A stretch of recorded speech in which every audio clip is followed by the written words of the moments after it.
Welcome to 23 Degrees Sideways. Today we're going to talk a little bit about reality.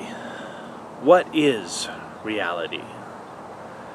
It's a very deep metaphysical question. No, I'm not actually talking about your place in the universe or the nature of reality or anything. I'm talking about your food. What's real? It shouldn't be a complicated question, but apparently it's gonna be. I recently made a trip to visit my father, and it brought to the absolute front of my mind, just in a huge way, exactly how awful this question is. What is real in terms of food? I struggle with toxicity, and it sounds all hippy-dippy and woo-woo bullshit, but I struggle with toxicity. I had a lot of toxic inputs at one point in my life in another country, and it caused some issues with me. And these things go on, okay? It's not an on-off switch. It's kind of like a bucket. I've been using the bucket metaphor a lot lately, but you have a toxin bucket as well as a bullcrap bucket. And your body is a very good detoxifier. Your body has like all these organs, like the liver and the kidneys, that will detox all by themselves. That's what they do. That's what they're for. And they do a magnificent job up to a point until you overload them. Different people have different overload points, and different people have different sensitivities, and there's a lot of details in there. And one of the things you can pretty much count on is that modern means more sensitivities, because modern means more toxic inputs, more manufactured inputs, and manufactured inputs aren't what we evolved over the last several million years or 6 days to handle. It's not the state of nature. Whether you think that GD made the nature or whether you think that Darwin made the nature, I don't care. All right? It's still not a state of nature. And that brings us to the food thing. Back to the food thing. I try to keep my diet very clean because reducing the toxic input is how you detox. You don't detox by adding to your life. Okay, this is the hippy-dippy thing. All right, this is where I'm anti-hippy-dippy. You don't take a special pill with special extra ingredients to add things to your diet or your body or your inputs to detox. That's not how it works. Chelation accepted. Coffee is not a detox input, is it? Maybe it is. It's black coffee. It's that stupid paper cup because I'm not allowed to use a reusable cup because the environment doesn't matter because coronavirus. All right. I have kids and I have a spouse, and everyone likes yummy food, and even though we try to do things natural, they all like recipes and they like the cooking, and it's very difficult for me to maintain a really clean diet because it's hard to find all those little bits and ingredients that they use to make food an entertainment vehicle and have those things actually be natural. We're going to get to that a little bit more in depth. Natural, that word. But I have a struggle with keeping my diet clean just because I have a family and they want to do fun and interesting things with food. They get food fatigue if they have the same thing twice in a row. I found when I was doing a really good job on carnivore that food fatigue goes away instantly. It's not a part of your core psychology. It's consumerism. It's programmed. Went to my father's house, and he tried. He grew up he was born in the 1940s, so he grew up in the 40s and 50s, and he lived in a very different world in terms of food. So he tried. He got me some burger patties, which is good. That's a very good, easy, pure food if you can get reasonably fresh ground beef and the histamine levels aren't too high and there's no crap added to it. But he doesn't know about that. He just got burger patties with 13 ingredients because that's just how they come in the store if you get patties. It was a miserable failure. Okay, he got me Velveeta to put on top of cheeseburgers, which is It's not even cheese. And it beats the burgers for ingredients, though. It's got a long laundry list of ingredients. And this is the problem with our foodscape. He was born in the 40s. He grew up before food really changed. He was an adult by the time the real changes to our food system came.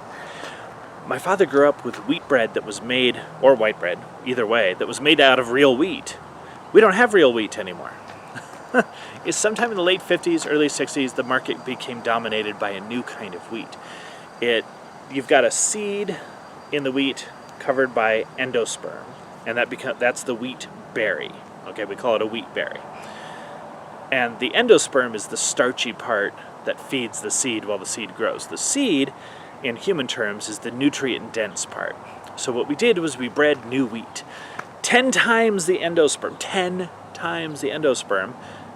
and we actually reduced the seed a little bit. So you reduce the nutrition and increase the starches and crap by a factor of 10. Okay, so you took your coffee, right?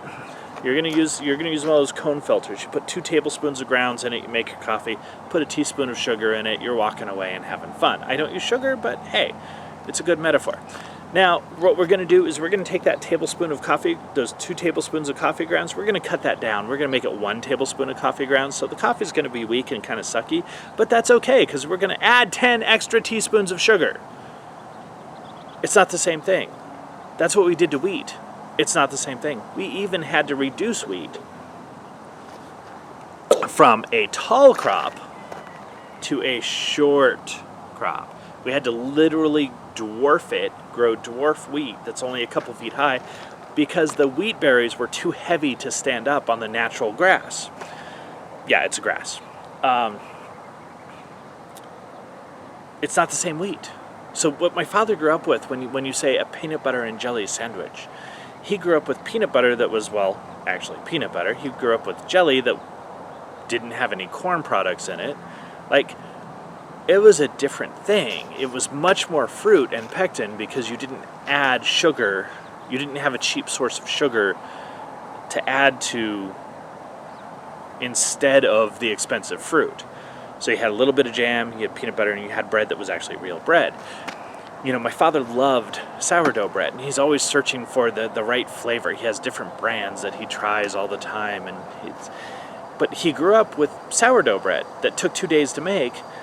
Now, it's a flavoring additive to regular bread.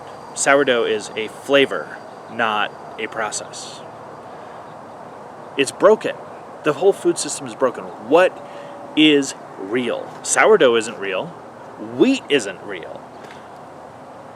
Just about everything that comes out into the market at this point isn't real. Beef is usually pretty safe, unless it's in those. If it's vacuum packed, pre-sealed, and it's cuts, be very cautious, because they can add juices and flavorings and natural solutions to stuff without labeling it. Now, they used to have to label it, but now they kind of don't, unless it's like over 10% or 8%, depends on the meat, 6%. It's kind of nasty, actually. But beef is usually pretty safe. But pork has changed. 100 years ago was the tail end of pork. It's when we started adding vitamin D to milk, because we started industrial farming pork and people stopped eating lard. Now, natural pasture pigs, yard pigs, the pigs that live outside, all the little farm paintings, Wilbur, they produce a lot of vitamin D. They produce a ton of vitamin D. It's one of the biggest sources in the human diet if you have natural raised pigs. The moment you put them in a factory and you make these 5-month born to market, bang, bang, force-fed, huge weight gain, it's not the same animal. And the meat's not the same. The meat is not the same. You can taste it. You can feel it. Like, you can literally feel it in your mouth. If you grow pigs like I do, I have pastured pigs, you can tell the difference. It's not real. So much of our food isn't real. Now, you can get good pork, you can get good chicken, you can get good fish, but you have to watch it because there's a pesticide neurotoxin that they use to retain water that they add to a lot of fish. This is all problematical, so you have to watch it. But even things like Fuji apples. Fuji apples are one of the most popular apples there is now. When my father was a child, in the 1940s, apples were a treat. Except in season when you had just had buckets of them.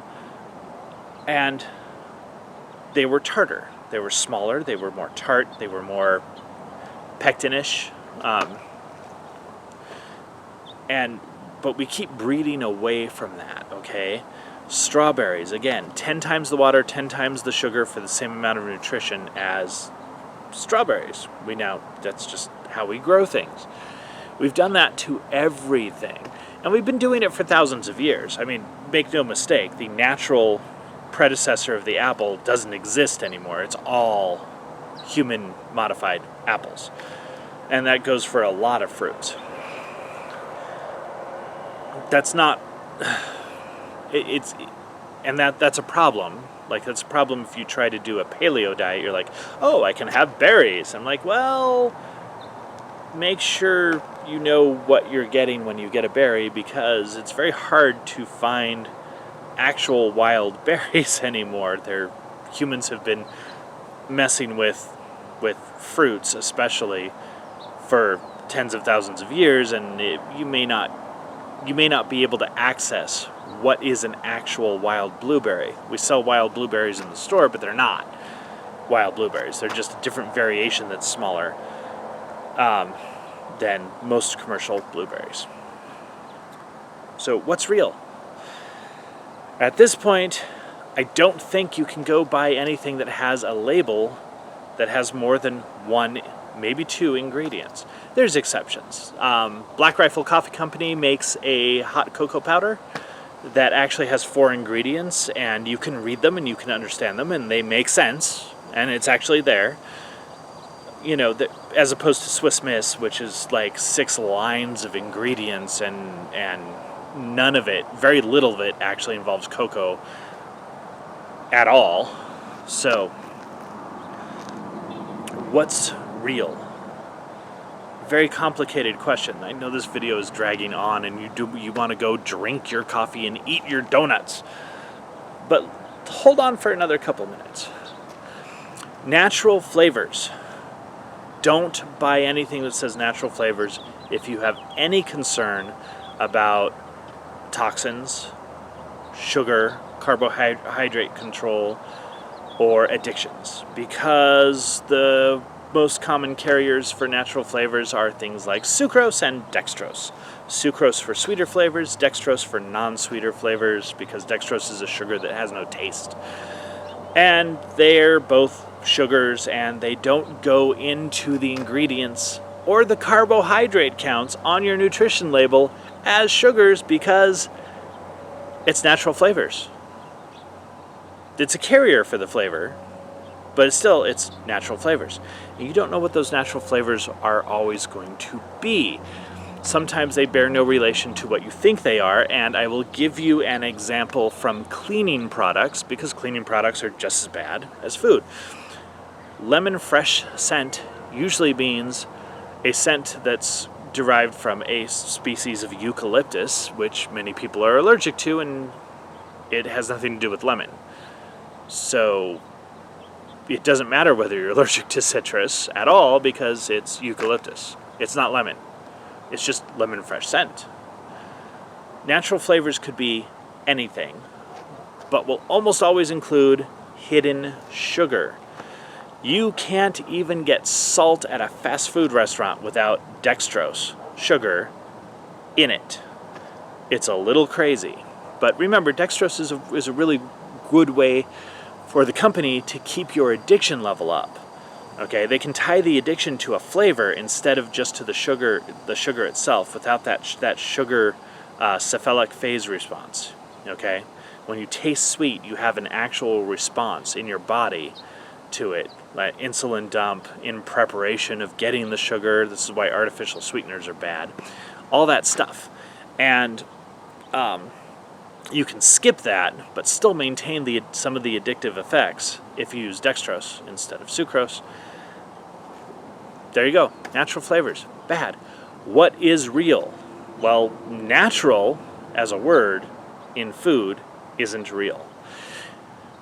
At this point, I want to say that if you cannot identify it directly as a plant or an animal without modification, it's probably not an ingredient you should have. And that's really harsh because that's like 90% of the stuff in the store, maybe 98% of the stuff in the store at this point. It's harsh, but this is how far from reality our food system has become. At this point, they've got special names for stuff they're bringing into the food supply. Cottonseed husks, that tough, spiky part that cuts you when you pick cotton. They've got a way to process that into a food ingredient, a manufactured food ingredient. Canola oil. Canola oil is a fuel, rapeseed oil, a lamp fuel, that they bred specially to lower the uric acid content enough that humans could tolerate it. It's not a human food. It's not a people food at all. And what they did was they reduced the compound enough that humans could tolerate it. They got the uric acid levels low enough that humans could tolerate it so that they could use lamp fuel for cooking oil. And now it's in everything. Ugh. Bad news. And again, what's real? This should not be a deep occult metaphysical question when it comes to your food. But we have regulations about how the labels work, and the regulations exist more to confuse you than they do to clear things up or keep people honest at this point.